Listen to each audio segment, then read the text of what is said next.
നമസ്കാരം. ഉപരാഷ്ട്രപതിക്ക് മന്നം സമാധിയിൽ പുഷ്പാർച്ചന നടത്താനുള്ള അനുമതി നിഷേധിച്ച NSS general secretary Sukumaran Nair. Mannam സമാധിയിൽ പുഷ്പാർച്ചന നടത്തുന്നതിൽ നിന്ന് ഉപരാഷ്ട്രപതി CP രാധാകൃഷ്ണനെ വിലക്കിയിരിക്കുകയാണ് NSS. ഉപരാഷ്ട്രപതിയെ ഒരു ചടങ്ങിൽ നിന്ന്, ഉപരാഷ്ട്രപതിയെ ഒരു നവോത്ഥാന ആചാര്യൻ്റെ സമാധിയിൽ പുഷ്പാർച്ചന നടത്തുന്നതിൽ നിന്ന് വിലക്കുന്ന ആദ്യത്തെ സംഘടനയായിരിക്കും NSS.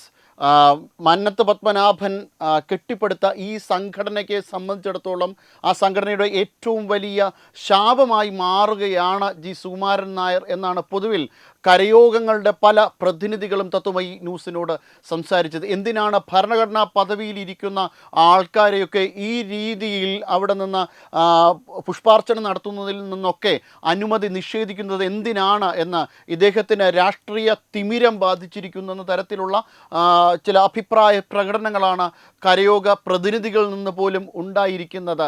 അതായത് ഉപരാഷ്ട്രപതി ഏതെങ്കിലും പാർട്ടിയുടെ പ്രതിനിധിയായിട്ടല്ല ഒരു ജാതി സംഘടനകളും കാണുന്നത്. പക്ഷേ അതിൽ നിന്നൊക്കെ വ്യത്യസ്തമായിട്ടാണ് സുകുമാരൻ നായർ പ്രതികരിച്ചിരിക്കുന്നത്.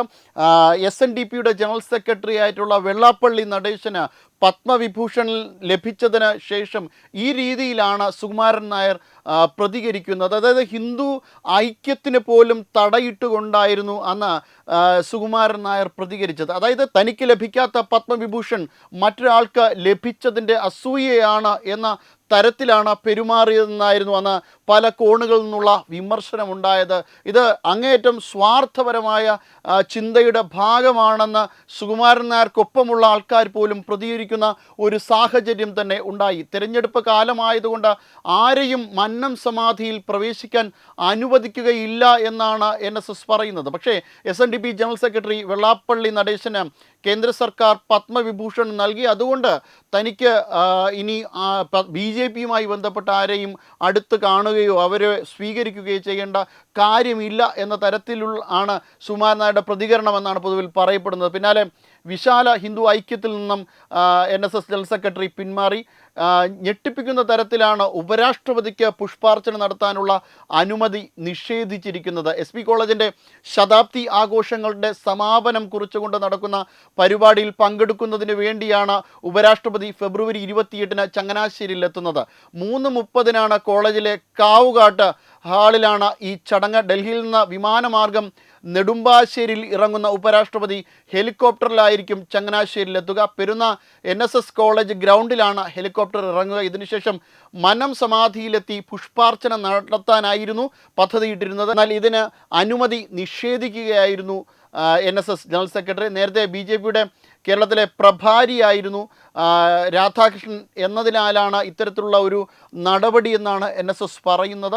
ഉപരാഷ്ട്രപതി ആയതോടുകൂടി അദ്ദേഹം ഇത്തരം രാഷ്ട്രീയപരമായിട്ടുള്ള അധികാരങ്ങൾക്കൊക്കെ അതീതനായി മാറി എന്നുള്ള വിവരം സുകുമാരൻ നായർ അറിഞ്ഞില്ല എന്നാണ് തോന്നുന്നത്. അപ്പോഴും രാധാകൃഷ്ണൻ ഒരു BJPക്കാരനായാണ് NSS കാണാൻ ശ്രമിക്കുന്നത്. ഉപരാഷ്ട്രപതിക്ക് രാജ്യത്തെ ഒരു സ്മാരകത്തിൽ പ്രവേശനത്തിന് അനുമതി നിഷേധിക്കുന്നത് വളരെയധികം അത്യപൂർവമായ കാഴ്ച തന്നെയാണ്. തിരഞ്ഞെടുപ്പ് കാലമായതിനാൽ ആരെയും സമാധി സന്ദർശനത്തിന് അനുവദിക്കുന്നില്ല എന്നാണ് NSSൻ്റെ വിശദീകരണം. അതായത് NSS എന്നതിനപ്പുറമാണ് മന്നത്ത് പത്മനാഭൻ. മന്നത്ത് പത്മനാഭൻ കേരളത്തിൻ്റെ നവോത്ഥാന ആചാര്യന്മാരിൽ ഒരാളാണ്. കേവലം ഒരു ജാതിയുടെ നേതാവായിട്ട് മാത്രം ചുരുക്കിക്കെട്ടാനുള്ള ഒരു ശ്രമമാണ് ഇപ്പോൾ നടക്കുന്നത്.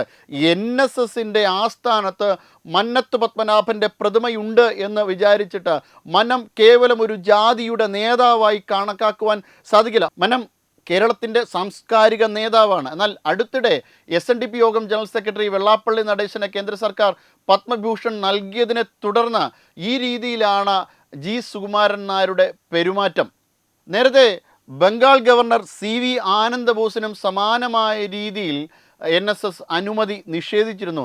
ഹൈന്ദവ സംഘടനകളെ ഒന്നിപ്പിക്കാൻ BJP ശ്രമം നടത്തുന്നതിനിടെ BJPയുമായി ബന്ധപ്പെട്ട ആരെയും മന്നം സമാധിയിൽ പ്രവേശിപ്പിക്കില്ല എന്നുള്ള ഒരു ചിന്തയുടെ ഭാഗമായി, തീരുമാനത്തിൻ്റെ ഭാഗമായിട്ടാണ് ഈ രീതിയിലുള്ള ഒരു സമീപനം NSSൻ്റെ ഭാഗത്തുനിന്നുണ്ടാകുന്നു എന്ന് പറയുന്നെങ്കിലും ഇതൊരു അസൂയയുടെ ഭാഗമായിട്ടാണ് പലരും വിലയിരുത്തുന്നത്.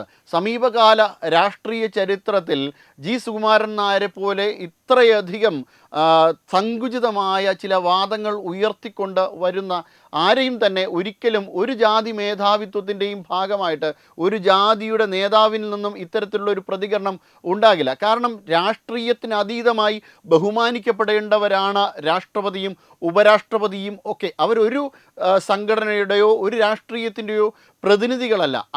അതോടൊപ്പം തന്നെ ഗവർണർമാരെയും ഈ രീതിയിലാണ് കാണേണ്ടത്. ഭരണഘടനാപരമായിട്ടുള്ള ടൈറ്റിൽ ഹെഡുകളാണ് അവരെല്ലാവരും തന്നെ. രാജ്യത്തിൻ്റെ തീരുമാനം ലോകത്തിലേക്ക് അറിയിക്കുന്ന, അല്ലെങ്കിൽ രാജ്യത്തിൻ്റെ ഏറ്റവും നിർണായകമായ തീരുമാനങ്ങളെല്ലാം എടുക്കുന്നത് രാഷ്ട്രപതിയുടെ പേരിലാണ്, അല്ലെങ്കിൽ ഉപരാഷ്ട്രപതിയുടെ പേരിലാണ്, രാഷ്ട്രപതി ഇല്ലാതിരിക്കുമ്പോൾ. അപ്പോൾ അങ്ങനെ ഒരു ഉപരാഷ്ട്രപതിയെയാണ് ഈ രീതിയിൽ മന്നം സമാധിയിൽ നിന്ന് വിലക്കിയിരിക്കുന്നത്. ഇത് വരും കാല രാഷ്ട്രീയത്തിൽ വലിയ പ്രത്യാഘാതങ്ങൾ തന്നെ ഉണ്ടാക്കും. സുകുമാരൻ നായർ ഇത്തരത്തിൽ എങ്ങനെയാണ് പെരുമാറുന്നത്, എങ്ങനെയാണ് ഇത്തരത്തിൽ NSSൻ്റെ ജനറൽ സെക്രട്ടറിക്ക് പെരുമാറാൻ സാധിക്കുന്നത് എന്ന കരയോഗങ്ങൾ വിലയിരുത്തേണ്ട കാലം അതിക്രമിച്ചു കഴിഞ്ഞു. തനിക്ക് വേണ്ടുന്ന തീരുമാനങ്ങൾ എല്ലാം എടുക്കാൻ കണക്കിന് ഉള്ള ഒരു സംഘടനയാക്കി NSSനെ സുകുമാരൻ നായർ മാറ്റുകയാണോ എന്നതാണ് പ്രധാനപ്പെട്ട സംശയം. അതായത് തനിക്ക് ആവശ്യമുള്ള നയങ്ങളും തീരുമാനങ്ങളും എടുക്കുവാൻ വേണ്ടിയിട്ട് NSS ആരുടെയെങ്കിലും കുടുംബ സ്വത്ത് അല്ല എന്നാണ് കരയോഗത്തിൻ്റെ പല പ്രതിനിധികളും സംസാരിച്ചത്. അതായത് കുടുംബ സ്വത്തിനെ എങ്ങനെയാണ് കാണുന്നത് അതുപോലെ തന്നെയാണ് NSS ജനറൽ സെക്രട്ടറി NSSനെ കാണുന്നത് എന്നാണ്. സ്വയം തീരുമാനങ്ങൾ എടുക്കുന്ന ഒരു ഏകാധിപതിയെ പോലെ സുകുമാരൻ നായർ പെരുമാറുന്നു എന്നുള്ള വളരെ വലിയ വിമർശനമാണ് സുകുമാരൻ നായർക്ക് ഏൽക്കേണ്ടി വരുന്നത്. ഒരുപക്ഷേ NSSൻ്റെ ജനറൽ സെക്രട്ടറിമാരിൽ ഏറ്റവും അധികം വെറുക്കപ്പെട്ടവനായി മാറും സുകുമാരൻ നായർ ഇത്തരം തീരുമാനങ്ങളിലൂടെ എന്നതാണ് പൊതുവിൽ ഉയർന്നു കേൾക്കുന്ന ഏറ്റവും പ്രധാനപ്പെട്ട വിമർശനം. വെബ് ഡെസ്ക് തത്തുമൈ news. Brought you by Kerala AIDS control society. HIV AIDS സംബന്ധമായ സംശയങ്ങൾക്ക് 1097 എന്ന 24 മണിക്കൂറും പ്രവർത്തിക്കുന്ന ടോൾ ഫ്രീ നമ്പറിലേക്ക് വിളിക്കുക. വാട്സാപ്പിലും ഫേസ്ബുക്കിലും ഒക്കെ സ്റ്റാറ്റസ് അപ്ഡേറ്റ് ചെയ്യാറുണ്ടല്ലോ. HIV സ്റ്റാറ്റസോ HIV പിടിപെടാനുള്ള സാഹചര്യങ്ങളിൽ കൂടി അറിഞ്ഞോ അറിയാതെയോ കടന്നു പോയിട്ടുണ്ടാവാം. എന്ത് തന്നെയായാലും മുൻകൂട്ടി പരിശോധിച്ച് HIV സ്റ്റാറ്റസ് അറിയൂ.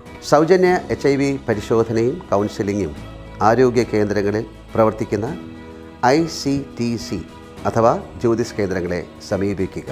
നിങ്ങളുടെ സ്റ്റാറ്റസ് എന്തായാലും വിവരങ്ങൾ രഹസ്യമായി സൂക്ഷിക്കുന്നതായിരിക്കും.